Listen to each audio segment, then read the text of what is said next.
So good morning. Good morning.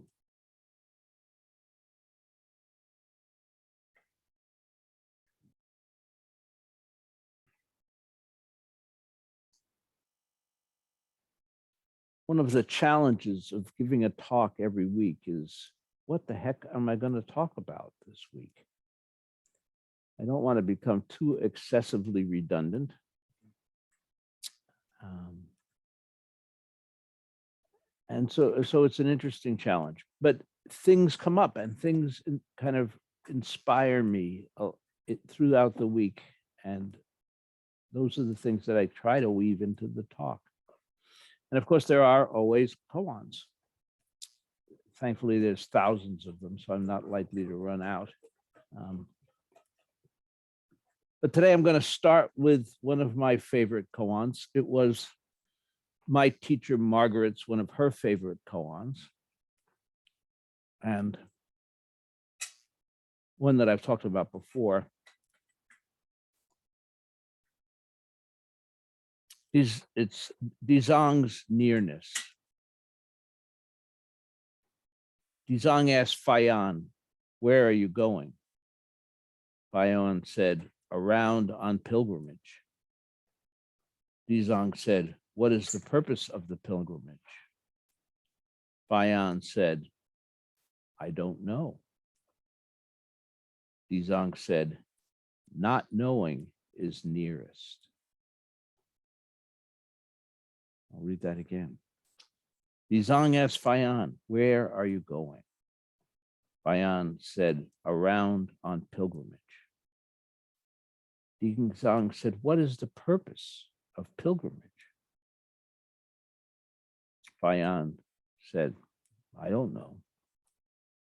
Dizang said, "Not knowing is nearest."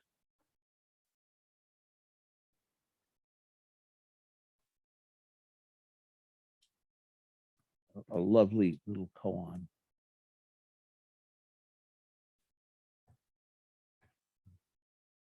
This notion of pilgrimage, interesting idea. And it kind of connected in my mind. One of the things I talk about in the book that I have just finished, and it's back from the editors. I have to give my little exciting plug. It's going into the design phase. But anyway, it is wandering, right? One of the things that we very seldom do is wander. We in our culture, we are taught to be purposeful. And so even when we are going into the wild places, even when we are going out into the natural world, we bring that goal-oriented intentionality. And so it's like, oh, this week I've got to climb Mount Gudrakuta. Last week I climbed Mount Sumeru, and I'm hoping to get all 44 sacred Buddhist peaks in this summer or something of that nature. I have to get in 5 miles today. I have to hike at least 3 hours. It's kind of, we always, even when we're going off into the wild places, we bring these structures, these goals, which is the antithesis of wandering. Wandering is just going forth and allowing our deepest senses, our instinctual connections to the world around us to take over and to lead us. Lead us not on any path, but lead us to wander. It's a real skill that we have lost in these times where we are so deliberate about everything that we do, and everything has to have a purpose and a goal and a desired outcome. So we need to learn to wander again.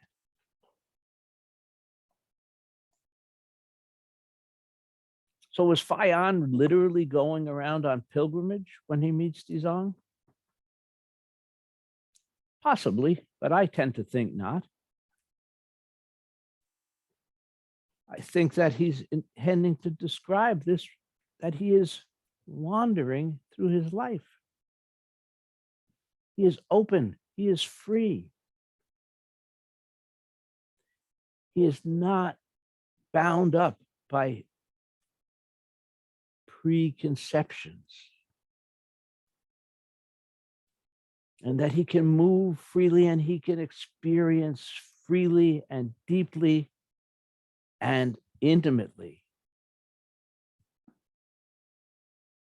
Right? Zhang speaks of not knowing is nearest. That nearness that he's talking about is intimacy. When we don't know, when we drop off all of our complex thinking and then analyzing and prognosticating and on and on and on, all of a sudden, there it is, right before our eyes, the 10,000 things. As Dogen says, we'll be enlightened by the 10,000 things. But we don't see them because mostly on our pilgrimages, we're carrying all our baggage. We're dragging this huge sack of crap through life with us. And the consequence is that we miss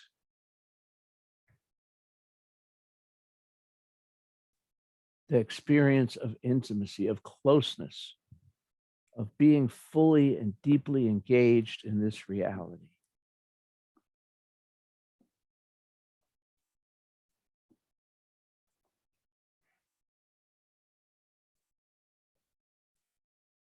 Of not knowing, right? I can't, I talked often and I can't really talk enough about the tenets of the Buddhist peacemakers, which begins with not knowing, putting it all down, being open, being aware, being intimate, and allowing. We bear witness in the second step, allowing the 10,000 things to enlighten us. And then and only then are we able to respond with loving kindness and compassion.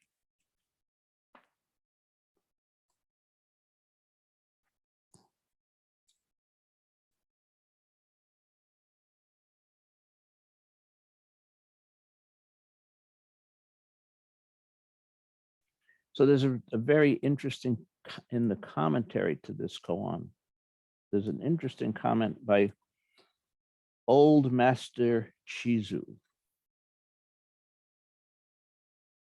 And Old Master Chizu says, in walking, in sitting, just hold to the moment before thought arises.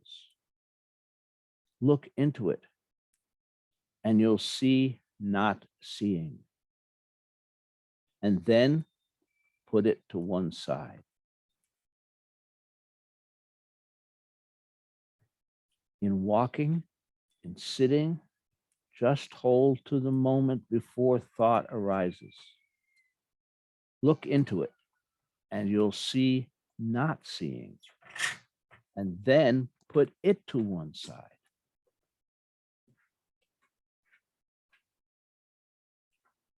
So those of you who are having various challenges with sitting shikantaza, here it is. He just described it perfectly.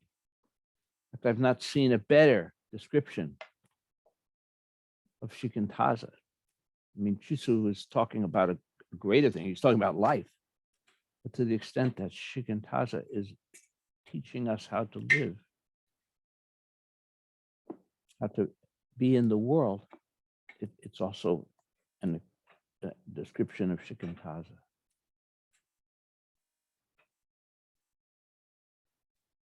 And that's the same moment that Dizang is referring to. The moment before thought arises. The moment of not knowing. The moment of nearness.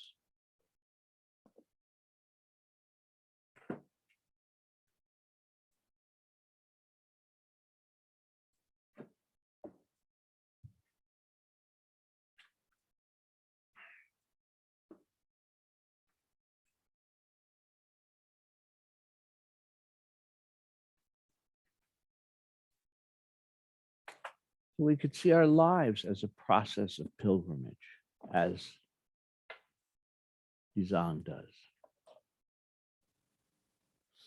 In the process of wandering, not to say that we can go through life without ever being deliberate or without ever having goals. But even with those, we pick them up, we set our intention, and then we let it go.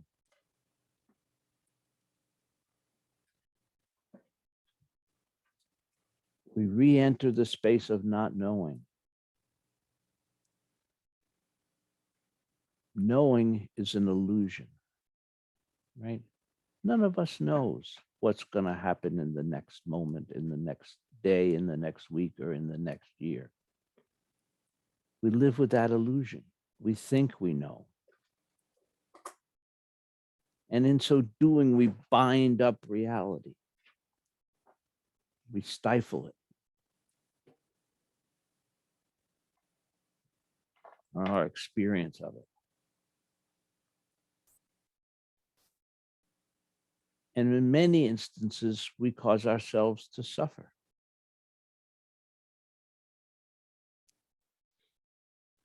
One of the things I came across was a little quote from Thich Nhat Hanh, very simple. Thich Nhat Hanh, of course, one of his great gifts was simplicity, making the Dharma manifest in a way that it's comprehensible to everyone.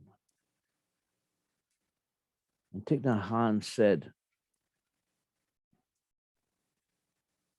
that impermanence is not the cause of suffering. It is our I'm paraphrasing a little bit, it's our resistance to impermanence that's the cause of suffering.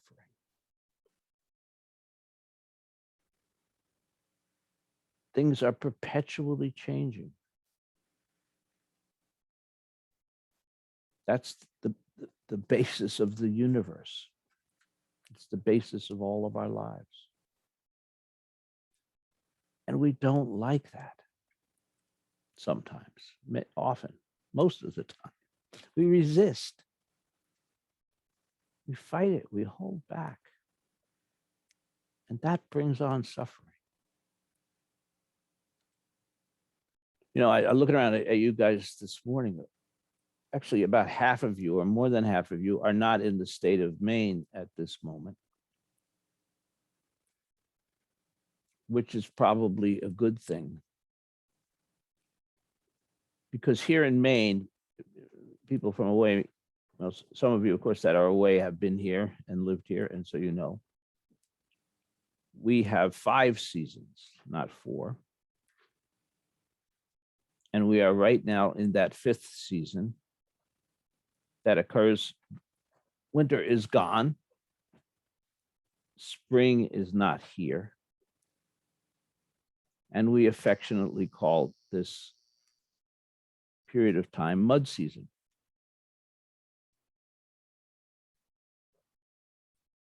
Right? And personally, I'm sort of, this year, I'm struggling more with mud season than I usually do. I really want it to be spring.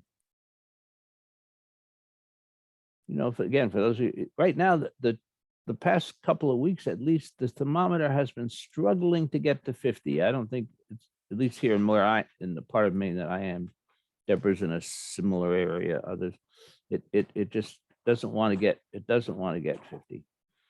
And it wants to rain, and it wants to, today, well, it's going to be sunny till noon. So those of us who are on this call are going to miss the sunshine today. But Here it is, right? And so I could be embracing mud season. I should be embracing mud season and saying, well, this is okay. This is the transition.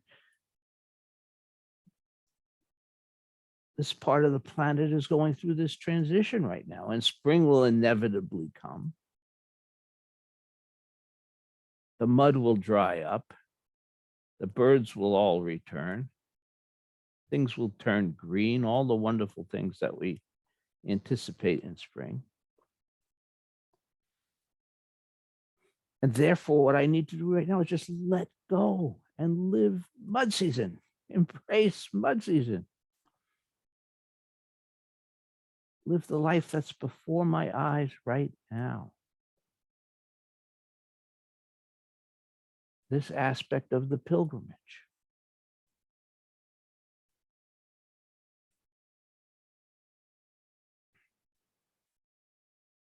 And to do this, I need to enter this space of not knowing. And one of the wonderful things that happens when I'm not knowing is I'm able to be surprised. I'm able to, nothing is all black and all white. There are wonderful surprises, wonderful treasures happening right now, right here in mud season. If I open my heart and my mind and allow myself to see them, rather than staying stuck in my judgment about whether this is good or bad, whether I like it or don't like it.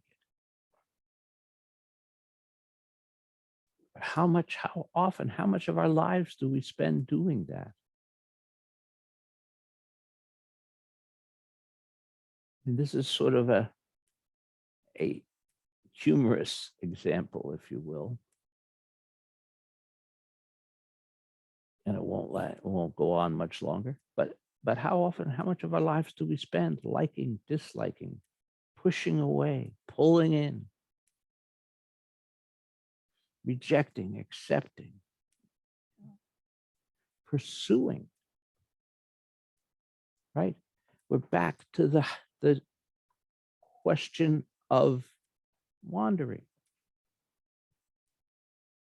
Because wandering is sort of the opposite of pursuing.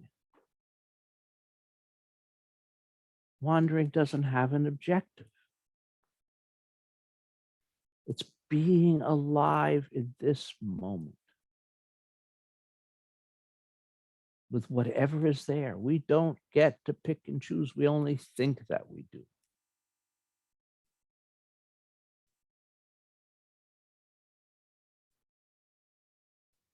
When Nanchuan says the great way is not difficult, only avoid picking and choosing. He's pointing to this same reality, this same truth. And this impossibility, picking and choosing only makes us less happy, less free, less intimate.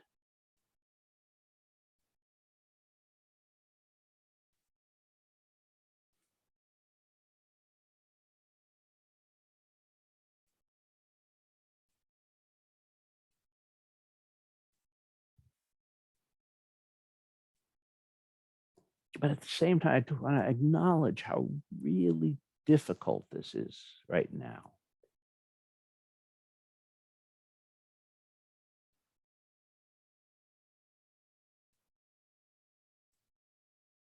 I think that we as a culture, as a people, are struggling we are in the collective mud season of the soul.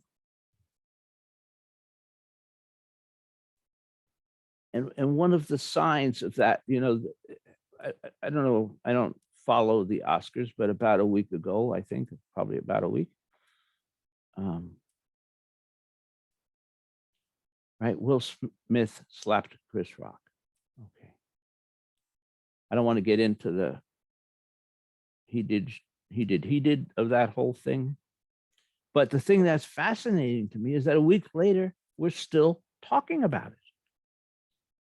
It's captured people's imaginations in a way that's so disproportionate to that one moment where Chris did something foolish and Will did something foolish. And all of us who've never done anything foolish, raise your hands, right? You know, if we were all hung on our most thoughtless moment, we would all be hung. But that said, here it is. We're talking about why. I think, so I'm thinking like, why is that? Why is that? I think it's because we want the distraction. It's much easier to think about Will and Chris than it is to think about Putin and Ukraine.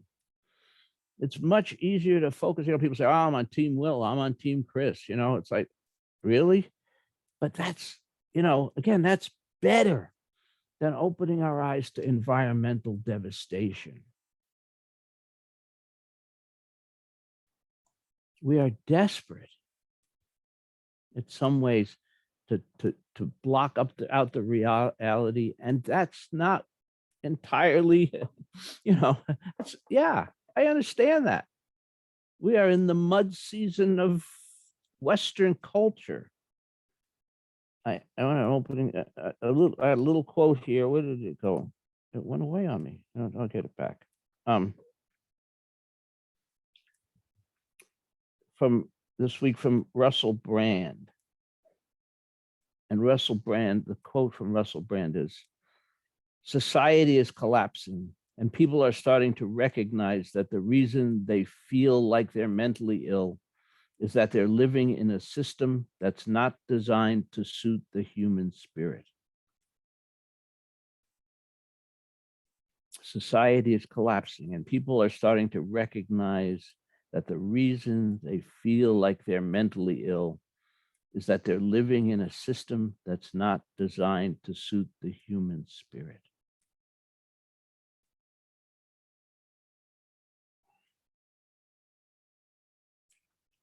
Humanity is in a collective mud season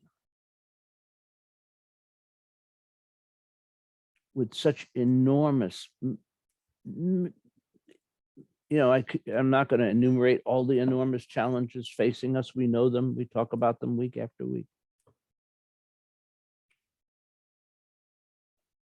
But collectively, we're working, doing our best to avoid them. And that is suffering. That is suffering. So in our very effort to alleviate our suffering, we make ourselves suffer more. In our effort to turn away and ignore the things that we find very difficult,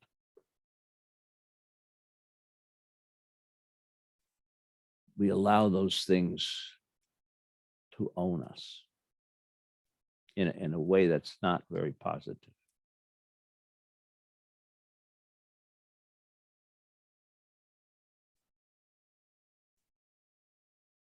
You know, I believe what Russell Brand is saying. But to me, that's the challenge. That's the gauntlet that's being thrown down to all of us. We are not going to, you know, we are going to come out. We don't have to do anything here in Maine for mud season to end.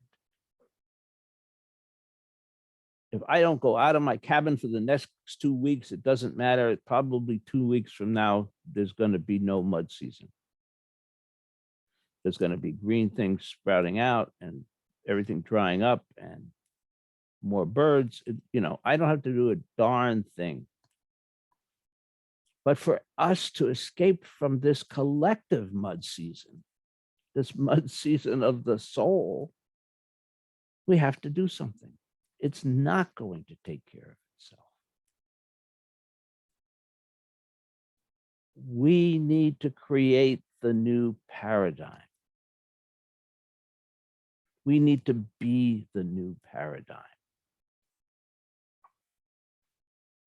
We need to bring forth compassion and loving kindness in our lives, in our interactions.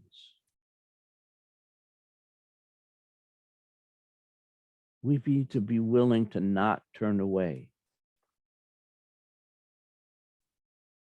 and to act in whatever way that is. but to take some responsibility. If everybody abdicates their responsibility, guess what happens? Right? You know, we talk about the three poisons in Buddhism: greed, hatred, and ignorance. Right? And those three poisons are everywhere we look right now. They have infected the leaders of this world. They have infected the people who have the power. And so everywhere we turn, we're seeing greed, we're seeing hatred, we're seeing ignorance. But there's a medicine. There's a medicine for the three poisons all the way back. The Buddha taught this 2,500 years ago. The three treasures: Buddha, Dharma, Sangha. We have those three treasures. We need to cultivate those three treasures. We need to manifest those three treasures in our lives, in everything that we do, in our families, our homes, our workplaces, our neighborhoods, our communities. We need to bring the light of the Dharma. And when I'm speaking of that, doesn't mean we're going to go out and preach the Dharma. We need to manifest the Dharma. We need to be the Dharma. We need to live the Dharma.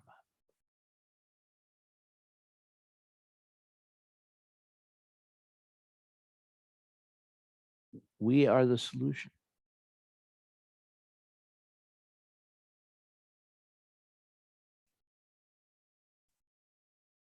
All of us ordinary, Steph used to call us ordinary schlubs. I'll buy that. All of us ordinary schlubs are the solution. Not the billionaires, not the people in Congress or the White House.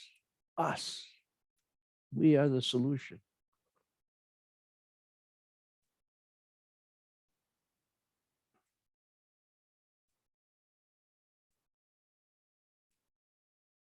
So let's pick up our walking sticks and put on our sandals and get off on our pilgrimages.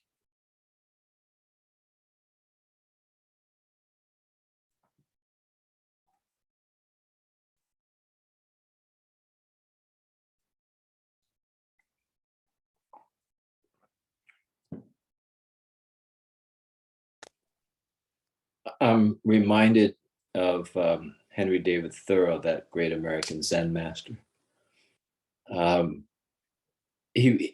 Two thoughts as you were talking, Peter, that came to mind from Thoreau. One was his comment about if a person goes into the woods and just goes into the woods, he's viewed by the villagers as being a knockabout, worthless.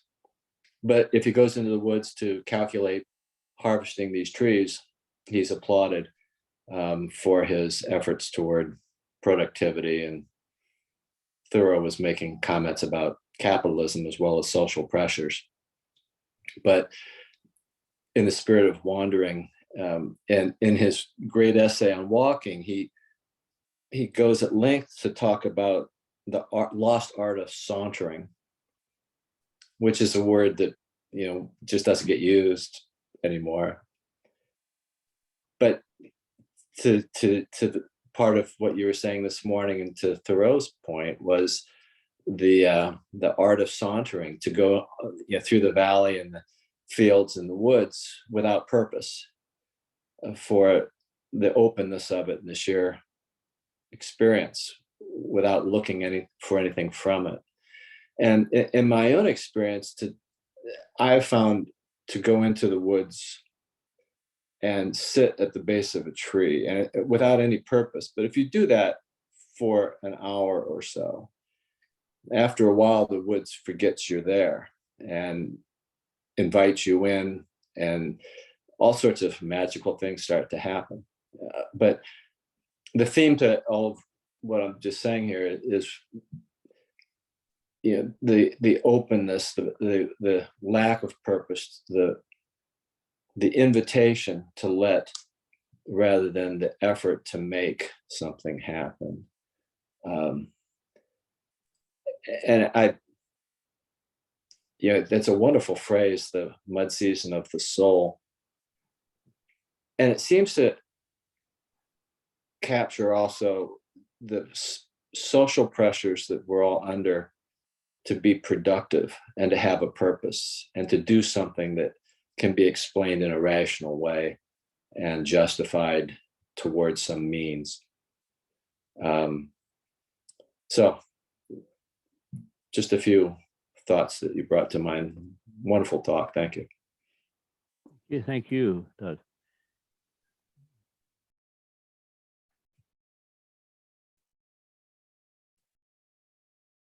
Yeah, well, and obviously, well, everything in balance. Purposefulness is valuable. If you want to put dinner on the table, not knowing is not terribly helpful. Right? So everything has its place. But that said, do you know the origin of the word sauntering? Okay, so it comes from the Middle Ages. Without land, Santerre. No, it's not that. It's Okay. Holy Land, Sant-Terre. Oh, Okay. that's too funny. But way it originated was that if you were at that time of the Crusades, there were always these, knights and whatever going through Europe on their way to the Holy Land. And so what people who were derelict and poor at that time learned is that they would be able to be welcome and get a meal or whatever if they said they were on the way to the Holy Land. So hence the term, we're going to the Holy Land. And so even that comes out of a purposeful intention that people pretended they were on pilgrimage, on crusade. And I think the word milling came from people just waiting around for their grain to be milled. So they were just kind of there. And this morning, Krista Tippett played a previous interview with the late Mary Oliver. And of course, Mary Oliver did not like being indoors at all. I mean, her inspiration all came from being outdoors and letting it accept her and speak to her. Yeah, Mary Oliver was a treasure that we have lost. I didn't know Krista. Is she still doing? Is it On Being? Is she still doing On Being? Yes, I'll have to look for that. I'd love to hear that.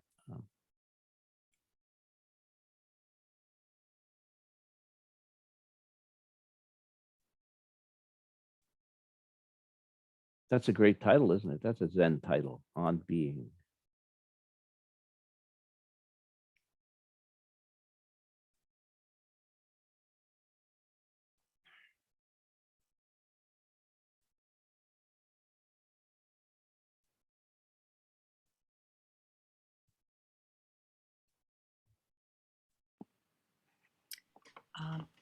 Peter, when you talked about mud season, and there being 5 seasons, I think that there's one other season that Maine has that we don't want to forget, and that's black fly season, which I think is sort of towards the end of mud season and maybe beginning of spring.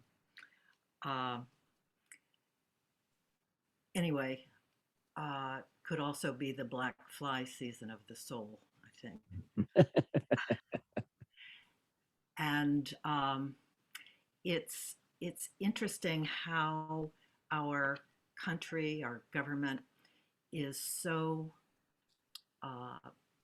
measured by gross domestic product. How much growth did we have? by the stock market. Has the stock market gone up? How is our economy? And I was reading something that Bobby Kennedy said in response to that, which was something to the effect of, how do we measure our good health? How do we measure that our children have good schools to go to? How do we measure our environment, getting along with neighbors and having communal activities? And there's no measure of that. It is subjective, but lots of subjective things are measured. And I think that points to the system is not designed to suit the human spirit. It's designed to grow consumers, to grow the quantities of things that we purchase. And it's really hard to get back to the things that are important when so much is measured by how much we buy. And the other thought that I had was just that I find it interesting that the word wander is so close to wonder. And I think that combining the two, if one is wandering, I think a sense of wonder opens up, probably especially in Doug's comment about sitting under the tree for an hour. You go there and you probably think you know what's around there, and after a while, it's different. So, thank you. Thank you.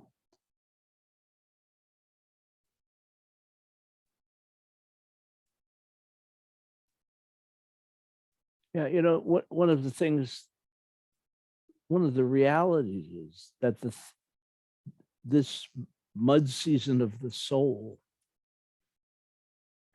makes us better consumers, because the message that the culture gives is that you just need more stuff.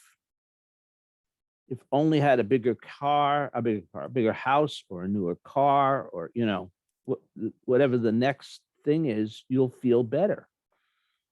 And of course, we've probably all had that experience. Yeah, you feel better for a little while. It's like, oh, I got this new thing. And then, you know, you drive it around in mud season, it's dirty, right? And it's no longer new and shiny, and, you know, and so you got to go to the next thing and the next thing. That this consumerism, this idea, you know, that somehow buying stuff will get us out of our psychological and spiritual malaise.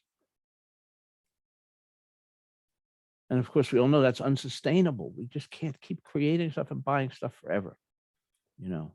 And so that's the other part of it. That's why I'm saying that the Buddha Dharma Sangha, that, you know, learning to be content with who we are and what we have. And that doesn't mean we never buy anything, obviously, you know, but we're not looking for the things we buy to make us happy. We're not looking for the things that we buy to fill us as human beings. They are simply what they are, a convenience or a necessity, or even a pleasure. It's okay. You know, once in a while you want to go buy something because you want to go buy it. But the idea that somehow, you know, back to Doug's thing about going into the woods, that somehow, you know, we can't just go into the woods. We've got to have a productive end to that. You know, that constant need to be productive robs us. It robs us of this moment. It robs us of who we are. It robs us of the ability to be happy.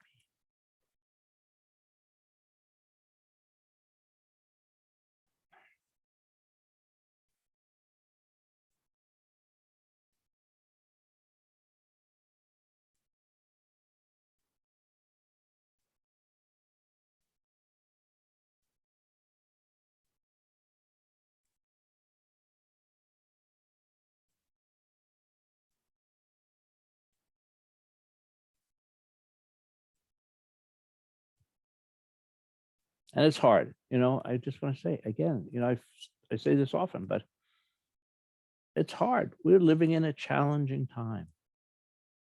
Is it more challenging than others? I don't know. I haven't been there. The parents' generation, many of us had parents who lived through the Great Depression, who lived through World War II, who lived through terrible calamities that are actually beyond the scale of anything that we're living through right now.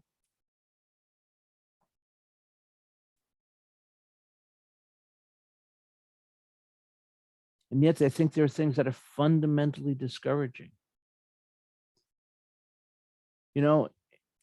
In World War II, everybody, whether they could serve or not, rolled up their sleeves and joined the effort.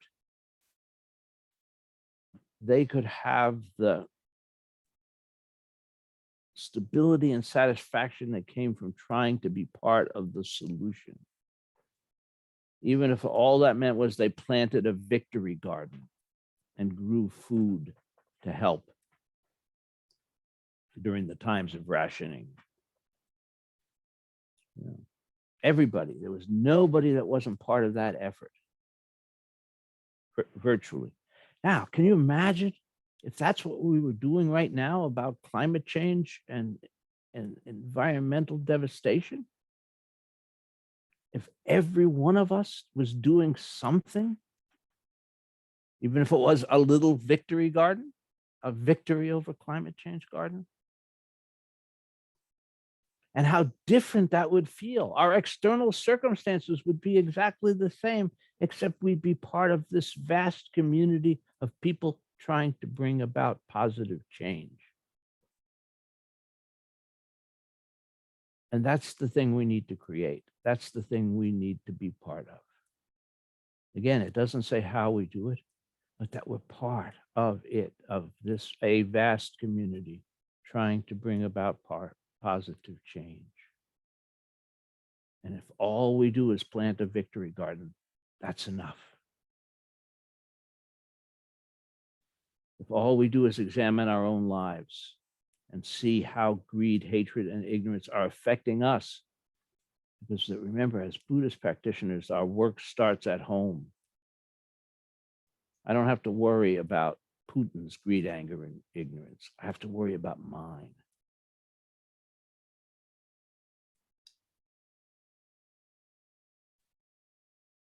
If we could all do that, these problems aren't real, they aren't tangible, they're illusions, but they're illusions that we sustain because of our behavior.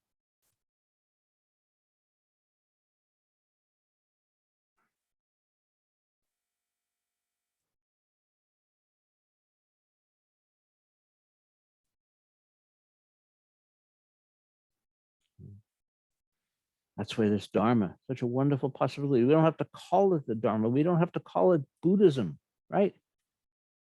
We can call it waking up. We can call it embracing reality. We can call it whatever we want. But we need to do it, and we need to inspire others to do it.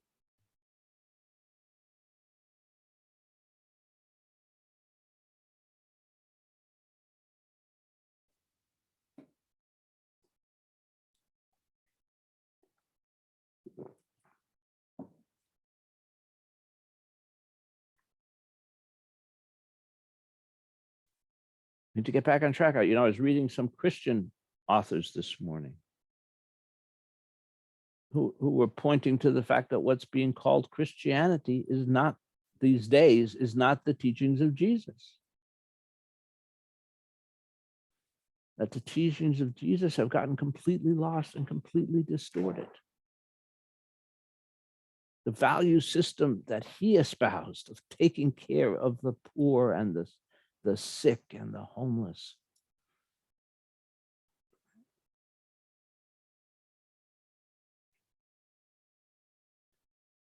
The little story I read this morning, it talked about Peter cutting off the ear of a Roman soldier in thinking that he was protecting Jesus. And Jesus healed the soldier, and then he forgave Peter. Both things, beautiful. Where is that in Christianity today? So we've got to work with, we've got these terrible distortions. But again, it's up to us. The Pope is starting, we have this wonderful Pope who's saying many, many right things. We have the Dalai Lama who's saying many, many, many right things. But they can't do the work. We have to do the work.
Creations are numberless.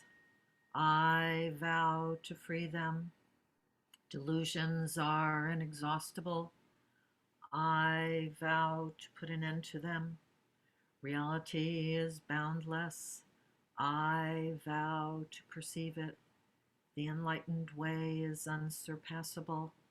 I vow to embody it. Creations are numberless. I vow to free them. Delusions are inexhaustible. I vow to put an end to them. Reality is boundless.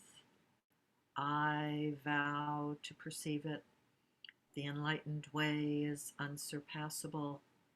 I vow to embody it. Creations are numberless.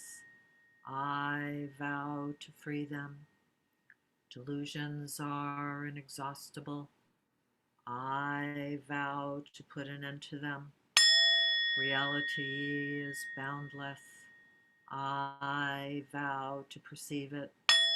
The enlightened way is unsurpassable.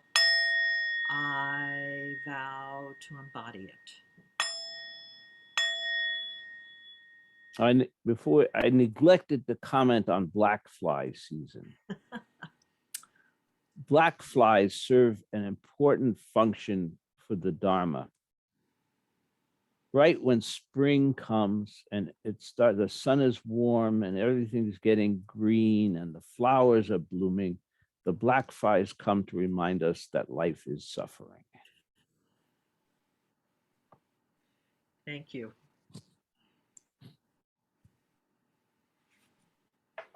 Everybody have a good week.